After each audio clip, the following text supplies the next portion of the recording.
بسم اللہ الرحمن الرحیم۔ شروع اللہ کے نام سے جو بڑا مہربان نہایت رحم کرنے والا ہے۔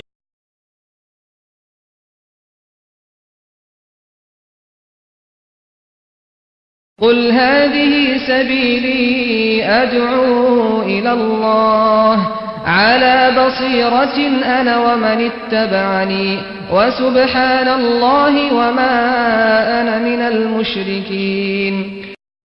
کہہ دو میرا رستہ تو یہ ہے، میں خدا کی طرف بلاتا ہوں، از روئے یقین و برہان سمجھ بوجھ کر میں بھی لوگوں کو خدا کی طرف بلاتا ہوں اور میرے پیرو بھی، اور خدا پاک ہے اور میں شرک کرنے والوں میں سے نہیں ہوں۔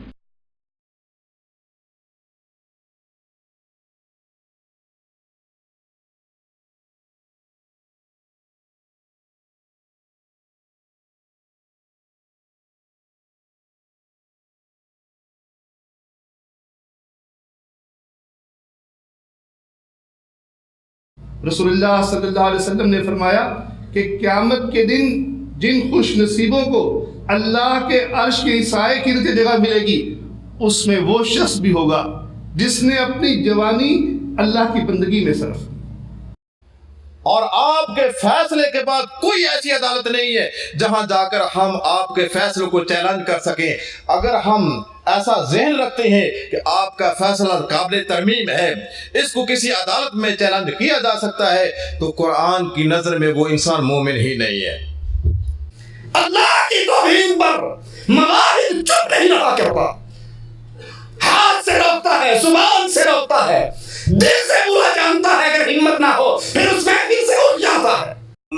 ان زلزلۃ الساعۃ شیء عظیم۔ اے مسلمانوں، اے انسانوں، اس دن سے ڈر جاؤ، اس کی ہولناکی سے ڈر جاؤ، اس کے زلزلے سے ڈر جاؤ۔ قیامت کا زلزلہ بڑا سخت زلزلہ ہے۔ اللہ تعالیٰ کہتا ہے کہ قل، اے محمد صلی اللہ علیہ وسلم، آپ کہہ دیجئے میرے بندوں سے، یا عبادی الذین اسرفوا علی انفسہم، اے وہ میرے بندو جنہوں نے اپنے اوپر ظلم کیا ہے، لا تقنطوا من رحمت اللہ، اللہ کی رحمت سے نا امید نہ ہو۔ قبول و قول غیر من غیر حجہ، کسی آدمی کی بات ماننا جو نہ اللہ کے قرآن میں ہو، نہ نبی کی حدیث میں ہو، نہ اس پر اجماع ہو اور نہ وہ مسئلہ اجتہادیہ ہو، کسی آدمی کی وہ بات ماننا جو حجج شریعہ میں نہ ہو، اس کو تقلید کہا جاتا۔ سب سے پہلی نظر اٹھی توحید اللہ۔ یہ اس بات کی دلیل ہے کہ اس کو جو مقام اور جو فوقیت حاصل ہے، یہ منہج ہے ہر مسلمان کا کہ جب بھی وہ اس میدان میں اترے گا، دعوت میں، تبلیغ میں، ارشاد میں، توجیہ میں، سب سے پہلی دعوت اس کی توحید کی ہونی چاہیے۔ اگر توحید کی دعوت نہیں تو یوں سمجھو کہ وہ داعی فیل ہے، بیکار ہے، اس کا کوئی منہج نہیں ہے، وہ منہج نبوت سے خارج ہے۔ صرف اللہ رب العزت جو تغیرات ہو رہے ہیں، تبدیلیاں ہو رہی ہیں، وہ کس کے امر سے ہو رہی ہیں؟ اللہ کے امر سے۔ کوئی غریب ہے تو کس کے حکم سے؟ اللہ کے حکم سے۔ کوئی مالدار ہے تو کس کے حکم سے؟ اللہ کے حکم سے۔ کوئی بیمار پڑتا ہے تو کیوں بیمار پڑتا ہے؟ اللہ کے امر سے۔ شفا کس کے حکم سے ملتی ہے؟ اللہ کے حکم سے۔ یہ ایک ذرہ، اس کا خالق کون ہے؟ اللہ رب العزت۔ یہ آسمان، ان کا خالق کون ہے؟ اللہ رب العزت۔ یہ عقیدہ ہونا چاہیے، یہ عقیدہ ہونا چاہیے۔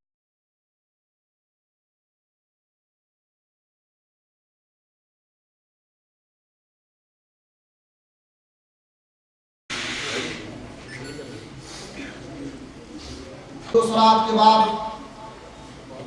میں اپنے معزز امام شیخ معراج ربانی حفظہ اللہ، مرید علماء کرام و جملہ شرکائے اجلاس کا دل کی اتھاہ گہرائیوں سے اپنی طرف سے اور اپنے احباب و جملہ ذمہ دارانی مرکز کی طرف سے شکر گزار ہوں کہ آپ لوگوں نے اس پروگرام میں شرکت کر کے جہاں ہماری حوصلہ افزائی و دلجوئی کی ہے، وہیں اپنی ذہنی حمیت و غیرت و ملی بیداری کا ثبوت پیش کیا ہے۔